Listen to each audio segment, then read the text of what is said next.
Mirador, c'est barbant. Les antivaleurs sous les fourches codines de nos chroniqueurs. On s'intéresse à présent à cette main tendue du ministre Mori Kondé au FNDC. Le patron du MATD s'est dit disposé à rencontrer la coordination nationale du Front anti-troisième mandat dans les prochains jours. Cette déclaration faite chez nos confrères de Dioma Media n'est pour l'instant pas formalisée. C'est du moins ce que nous apprend un membre du FNDC.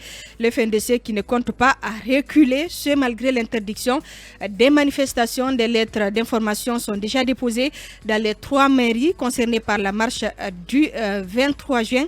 Alors, peut-on parler, nous, Baldé, de réveil tardif du côté du MATD?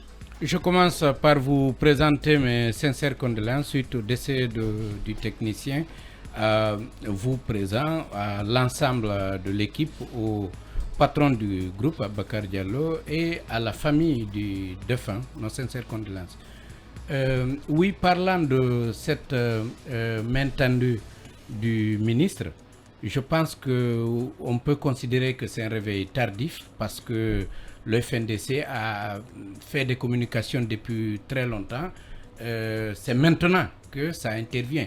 Mais j'ai envie d'enchaîner en disant que, à mon avis, mieux vaut tard que jamais. Moi, j'adore les gens qui se rendent compte qu'ils ne peuvent pas s'embrigader et agir seuls, qu'ils doivent travailler avec les autres, y compris leurs adversaires. Je précise que le FNDC n'est pas censé être adversaire au gouvernement. Le FNDC revendique être derrière d'ailleurs ce qui s'est passé. Le coup d'État, le FNDC ne le cache pas. Depuis 2018-2019, le FNDC a souhaité que le professeur Alpha Condé se limite à 2 mandats. Quand il a décidé de continuer, le FNDC a engagé un bras de fer et a tenu jusqu'à ce qu'il y ait changement de régime. Ils n'ont pas voulu participer à la gouvernance. Moi, je suis de ceux qui l'avaient souhaité. Si vous vous souvenez, on avait fait un papier à Guinée Matin où on a simulé le gouvernement.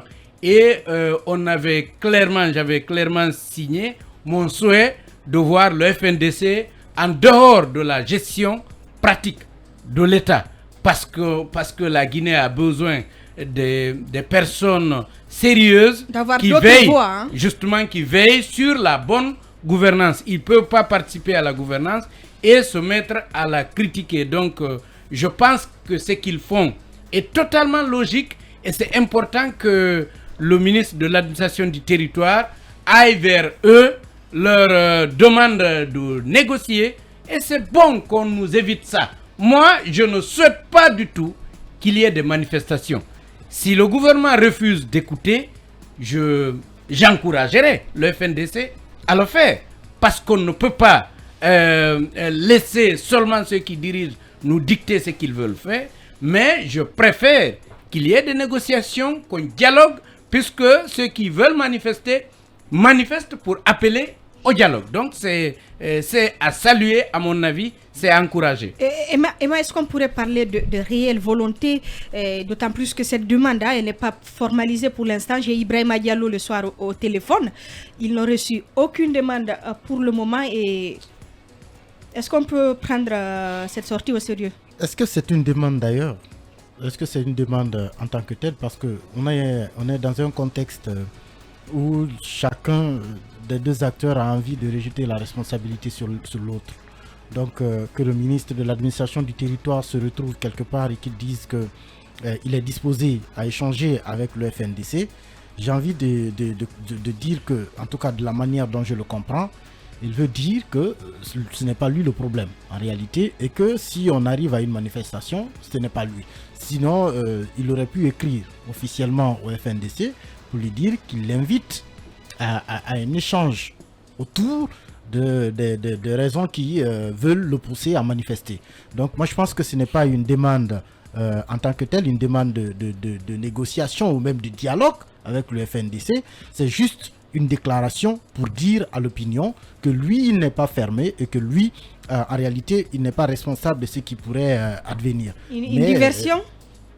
bon, ce n'est certainement pas une diversion, mais le message qu'il veut renvoyer, c'est que c'est le radical dans l'histoire, ce n'est pas lui. C'est juste ce qu'il veut dire. Ce n'est pas lui qui est radical. Parce que le FNDC peut aussi dire nous sommes disposés au dialogue. D'ailleurs, c'est ce qu'il demande.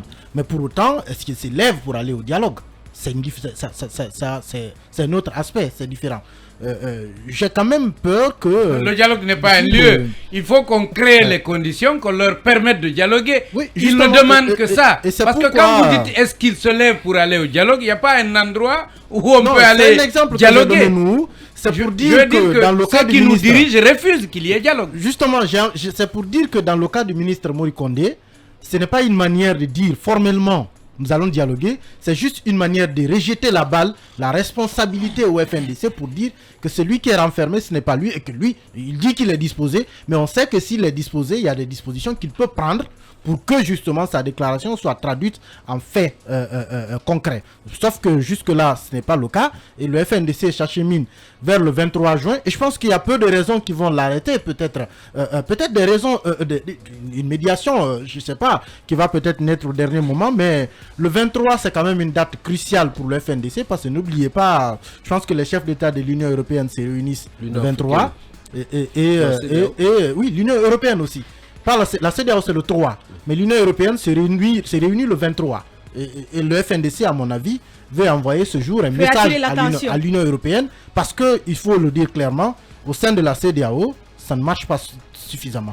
Mori Lincoln, il vient quand même de la société civile, mais on pourrait dire qu'il ne joue pas assez ce rôle. Il est quand même censé réunir toutes ces forces-là pour dialoguer, pour faire avancer la transition. Il n'y a que ses amis de ce côté, mais malheureusement, tous les problèmes liés au dialogue pour le moment viennent du département de Mori. On me dira que c'est le président qui est derrière, mais on veut voir l'action des ministres. Moi, en tant que ministre, si ma voix ne passe pas, au revoir, je m'en vais pour rester dans l'histoire. Mais l'intention de Mori est bonne. Mais est-ce que la démarche est sincère? Il a annoncé chez nos confrères de Yoma dans l'émission On refait le monde, relayée par Mosaïque. Moi, je lis juste un passage. Il dit dans les prochains jours, nous allons chercher à rencontrer la coordination nationale du FNDC pour discuter avec eux. De tout compte fait, si le FNDC veut que les choses aillent dans ce pays, moi, en tant que ministre de l'administration du territoire et de la décentralisation, ce serait un plaisir de les écouter. Nous sommes dans une transition, nous voulons que les choses aillent. Il n'y a pas de raison qu'on puisse se laisser se tirailler par voie de presse ou à travers des communiqués pour des questions qu'on peut régler. J'ai toujours tenté de dialoguer avec eux. Ils ont toujours répondu respectueusement à travers des courriers-réponses. Cette fois-ci, nous allons faire l'effort formel ou informel de se retrouver autour d'une table, de discuter, d'aplanir nos divergences et aller sur des propositions concrètes qui puissent permettre à notre pays d'avoir une transition apaisée et inclusive permettant aux Guinéens de passer à autre chose. A-t-il lancé? Même le cadre de concertation qui a été annoncé n'a pas été formalisé. Je reviens, Arissatou. Moi, je me dis aujourd'hui que la classe politique, la société civile a la bonne volonté. Mais très malheureusement, le pouvoir n'est pas disposé à aller dans le bon sens. Écoutez, qui a demandé le dialogue dans ce pays? C'est les politiciens. La société civile en a demandé. Même le cadre de concertation qu'on a mis en place. Mais il y a un gros manquant. Il était prévu qu'on mette en place un secrétaire général pour conduire ce cadre de concertation et que les rencontres devraient être mensuelles. Depuis que la première rencontre a eu lieu et que les 39 mois ont été dictés, il y a eu une autre rencontre. Est-ce que le président est revenu sur un décret pour mettre en place le secrétaire général de ce cadre? Pas du tout. Ça veut dire que le pouvoir était intéressé par ce timing de la transition que le CNE a avalisé et c'est terminé. Donc, aujourd'hui, on se rend compte qu'il manque beaucoup plus de volonté dans le camp de CNRD que de la classe politique et la société civile d'aller au dialogue. Un dialogue, ce n'est pas de la mer à boire. On est entre Guinéens. Il ne faut pas que les gens... On a des autorités. Mais il ne faut pas que ces autorités pensent qu'elles détiennent ce qu'on appelle le titre foncier de la Guinée. On est tous des Guinéens au même titre.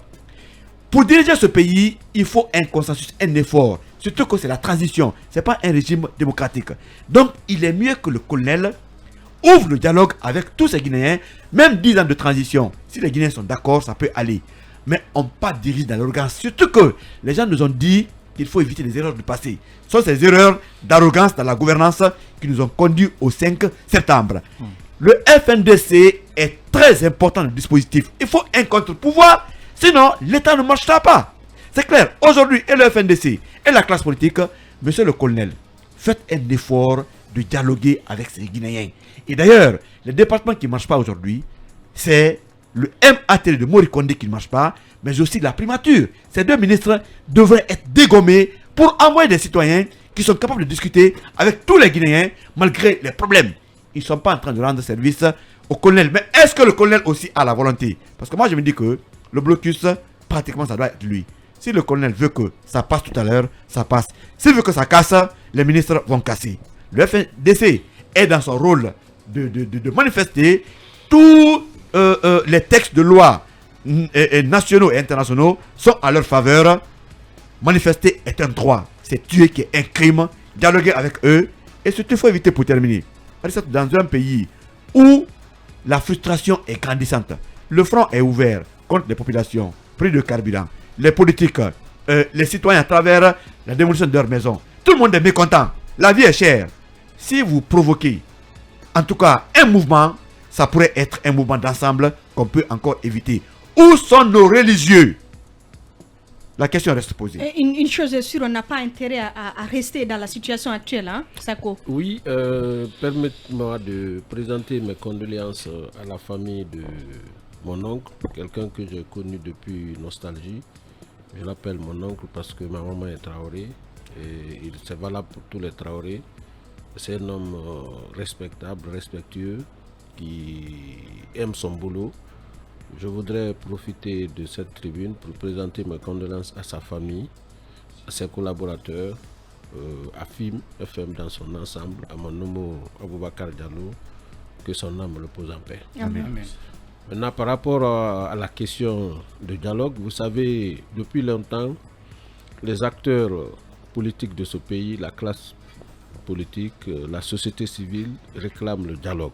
Mais il ne peut pas forcer la main à l'exécutif. C'est à l'exécutif d'aller vers eux. Nous avons une fois entendu le FNDC, nous voulons un cadre de concertation. Nous avons entendu les politiciens le réclamer.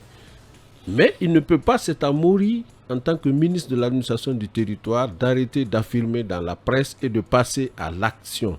D'aller vers eux. Il ne faut pas qu'il ait ce complexe-là. Nous avons vu combien de fois le manque de dialogue, le refus, l'interdiction des marches, ce que ça a causé dans ce pays-là. Il faudrait que le colonel donne des instructions fermes à Mori Kondé, à son premier ministre, d'ouvrir très rapidement le dialogue et de poser les problèmes sur la table. Le FNDC demande quelque chose, point par point, et régler les problèmes. Parce qu'ils ont dit quelque chose qui doit normalement les encourager à aller vers ces gens-là. Ils ne sont pas intéressés par ces élections. Ils n'ont pas de candidats, ils ne sont pas candidats. Pourquoi refusent-ils de dialoguer? C'est une question qui reste posée. Hein? C'est une question qui reste posée. Kaby, on va essayer d'aller très rapidement. Hein? Non, je pense qu'il n'y a pas aujourd'hui de problème à rencontrer le FNDC et à discuter sérieusement avec à la fois le FNDC mais aussi les acteurs politiques. Je pense que le ministre Mori ait déclaré l'intention de le faire. Il faut le faire rapidement parce que le bras de fer, les discordes, ça n'arrange pas. Je crois qu'ils ont perdu assez de temps, près de 10 mois aujourd'hui, à snober un peu les acteurs sociaux, les acteurs politiques. S'ils se sont rendus compte qu'il faut aller vers ce dialogue-là, il faut le faire parce que jusqu'à preuve du contraire, il ne faudrait pas qu'ils laissent le soin à tout, disons qu'ils donnent raison à tous ceux qui pensent en réalité qu'ils sont de très mauvaise foi et qu'ils ont un agenda caché qui ne soit pas celui d'aller rapidement aux élections et de faire en sorte que ce processus soit assez inclusif. Basekou, quelques secondes. Oui, quelques secondes. Je pense qu'il n'est jamais trop tard pour bien faire. Ce que le CNRD est en train de faire, c'est ce que Alpha Condé a tout le temps fait ici, c'est faire de la roublardise, surfer sur le temps, gagner du temps, et ne pas avoir un discours, un dialogue franc et sincère avec les partis politiques. La transition guinéenne ne peut pas réussir sans les grands partis politiques et le FNDC. Ce n'est pas possible. Vous ne pouvez pas décider de l'avenir des Guinéens, vous ne pouvez pas décider de parler des questions éminemment politiques sans les partis politiques, sans le FNDC. Je crois que le ministre de l'administration du territoire, s'il ne prend pas sa responsabilité pour notamment aller à la rencontre des partis politiques et que le FNDC fait descendre ses partisans, ses soutiens dans les rues en appui donc des partis politiques, il sera tenu responsable parce que lui aussi en réalité il n'a pas réussi la mission qui lui a été confiée. On est donc obligé malheureusement Bassekou de rendre l'antenne. Nous revenons juste après, nous parlerons de la sécurité routière. Dialogue, de la nécessité aujourd'hui d'aller vers le dialogue pour nous éviter une situation chaotique. Oui, et je le disais que si le ministre Mori Kondé ne prend pas sa responsabilité ainsi que le Premier ministre, ils seront tenus responsables en tout cas de l'échec du dialogue qu'on aurait dû instaurer entre les différents acteurs qui sont intéressés par la conduite de la transition, parce qu'il faut rappeler qu'il y a eu un peu plus, ça fait un bon moment que les partis politiques ne cessent de dénoncer l'absence de dialogue avec notamment le CNRD, et vous avez du côté donc de ces militaires comme une sorte de radicaux aujourd'hui qui restent sourds à l'appel du dialogue lancé par les partis politiques, et puis une frange importante de la société civile qui ne demande que qu'on se retrouve autour de la table pour parler des questions essentielles. Aujourd'hui, il y a la CEDEAO donc qui va se réunir le 3 juillet, notamment pour se prononcer sur le cas de la Guinée.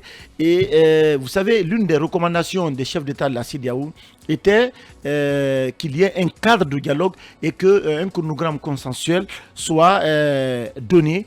Et malheureusement, aujourd'hui, cet appel n'est pas tombé dans de bonnes oreilles parce que le CNRD continue dans son arrogance, continue donc à prendre des actes au mépris total de la population et de l'ensemble, notamment les acteurs politiques, la société civile aujourd'hui, donc demandeurs de dialogue politique. Donc ce qui va se dessiner, c'est que de l'autre côté, vous avez aussi le FNDC qui appelle à des manifestations pacifiques, et certaines grandes formations politiques déjà ont décidé d'accompagner, de soutenir le FNDC dans sa démarche. Donc s'il y a une démarche qui peut être faite aujourd'hui pour nous éviter notamment ces manifestations de rue, je pense qu'il faut le faire. Lincoln l'a rappelé, où sont nos religieux, nos notabilités.